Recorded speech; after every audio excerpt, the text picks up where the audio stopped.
안녕하세요. 이번 시간에는 질문이 와서 한번 답변해 보도록 하겠습니다. 블랭크님이 저도 꼭 하나 질문하고 싶은 게 있는데요. 저 같은 경우는 매주 일요일날 반나절 정도 데이트를 하고 아침에 1시간씩 운동을 합니다. 그리고 밥 먹는 시간을 제외한 나머지 오로지 공부에 집중 투자하는데요. 지하철에서 책 들고 봅니다. 가끔 머릿속에 너무 많은 걸 집어넣다 보면 멍하다고 해야 할까요? 집중력이 확연히 떨어지는 게 느껴집니다. 마음은 다급한데 머릿속으로는 안 들어가고 밑 빠진 독에 물 붓는 것처럼 집어넣으면 다른 쪽으로는 줄줄 새는 느낌이 들어요. 그래서 저는 그럴 때는 바깥바람을 어느 정도 쐬고 들어오는데 잠깐 나아지긴 해도 그때뿐이고, 이게 주기가 점점 짧아져서 나중에는 밤 9시, 10시 정도 되면 공부하는 게 굉장히 비효율적으로 느껴지더라고요. 물론 제가 아는 개념 내에서 로직을 짤 때는 착착 시간 가는 줄 모르고 짜긴 하는데 새로운 개념을 머릿속에 넣어야 할 때 자주 이럽니다. 이런 부분에서 조언을 구하고 싶고, 이게 극복이 된다면 잠을 3-4시간씩 자면서 장기적으로 공부하는 게 가능한가 싶어요. 저렇게 집중력이 떨어지는 현상이 잠을 줄이게 되면 엄청나게 빨리, 그리고 주의가 짧게 돌아오더라고요. 하루 6시간 정도 자는데도 밥 먹으면 졸릴 때가 많은데 혹시 관련해서 해주실 만한 팁 같은 거 있으신지 궁금합니다. 일단은 낮잠을 자는 행위 자체는 나쁜 게 아니에요. 왜냐면 저도 회사에서 일할 때 밥 먹고 나면은 졸리잖아요. 그래서 졸리기 때문에 한 15분 정도 막 짧게 낮잠을 잔다거나 뭐 이렇게 하고 일을 했을 때 훨씬 효율적인 적이 되게 많아요. 근데 이제 아예 작정하고 누워서 자는 거는 좀 조금 이렇게 추천하고 싶지는 않지만 그게 계속 자게 되니까. 근데 이제 그런 게 아니고 뭐 한 15분 뭐 이렇게 30분 이렇게 가볍게 앉아서 자는 정도는 훨씬 도움이 많이 됩니다. 그래서 그렇게 하는 거는 원래 당연한 거고 괜찮은 거예요. 그리고 이제 서울대 법대생이었나? 그때 어디였지? 정확히 모르겠는데 그 친구들 평균 이제 고등학교 때 공부할 때 몇 시간 잤냐 이런 물어봤더니 평균치가 7시간 이상이었어요. 그러니까 무슨 얘기냐면 잠을 충분히 자주는 게 훨씬 좋다라는 거죠. 그러니까 가끔 보면 이제 뭐 나는 뭐 몇 시간 자면서 뭐 3-4시간 자면서 했다 막 이런 어떤 위인전 같은 얘기들을 하는 사람들이 있는데, 제가 그렇게 하면서 개발해봤는데 별로 안 좋아요. 일단은 머리가 안 돌아가니까. 이게 개발이란 업무 자체가 보시면은 지금 여기서도 단점이 딱 보이는 게 내가 아는 개념 내에서 로직을 짠다. 그러니까 익숙한 일을 한다. 이거에는 내가 강한데 새로운 개념을 머리에 이해를 해야 할 때 그때는 스트레스가 굉장히 많이 증가하는데, 그런 측면에서 굉장히 본인이 느끼고 있어요. 내가 굉장히 이런 배움에 좀 어려움이 있다라고 하는 거 보니까 제가 봐도 어떤 오히려 이제 수면 부족을 더 의심을 해야 되는 상황이 아닐까 더 싶어요. 왜냐면 이게 사람이 좀 여유가 있어야 좀 그런 게 이해가 되거든요. 단순히 무식하게 시간만 오래 간다고 해서 그렇게 잘 되진 않아요.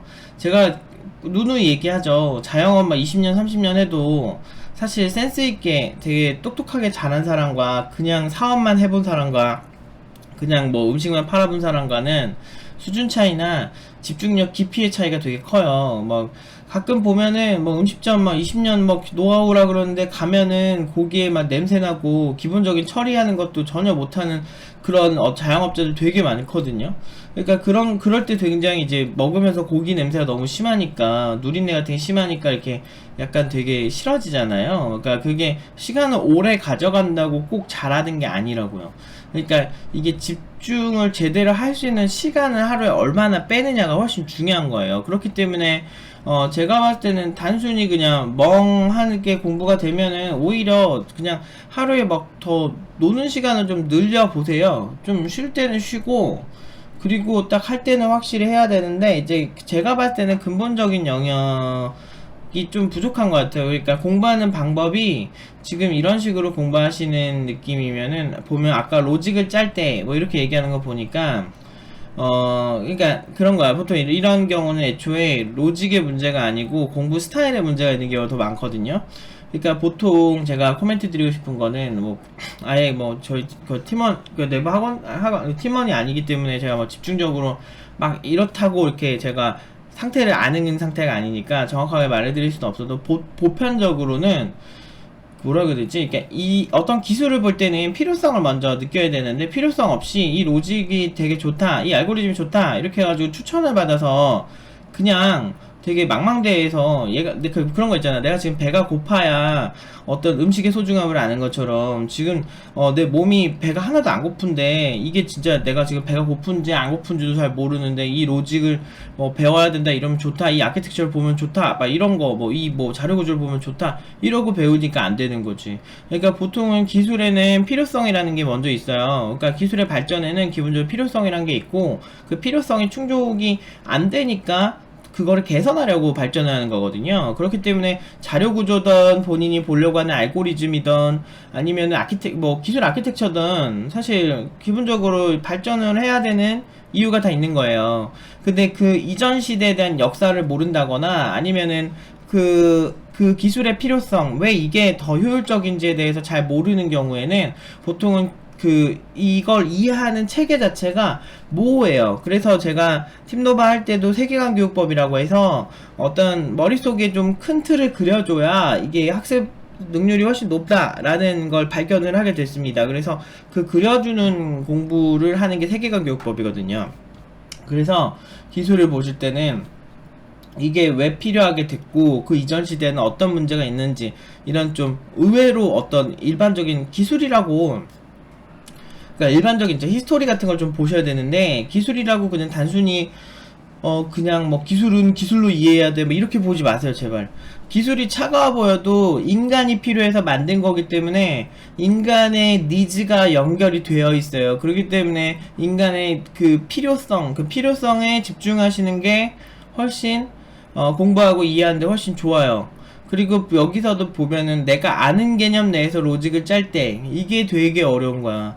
그러니까 이것만 된다는 것 자체가 이제 뻗어나가는 주기 자체, 그리고 공부하는 프로세스가 좀 어느 정도는 많이 부족한 겁니다. 그래서 이렇게 하실 거면 오히려 공부하는 시간을 줄이되 그 공부하는 방법을 알고리즘이나 뭐 이런 쪽보다는, 그러니까 자꾸 개발자들이 뭔가를 짜는 데에 되게 집중을 되게 하려고 해요. 근데 저는 되게 속상한 게, 그러니까 엊그젠가도 질문을 했어요. 어떤 학생이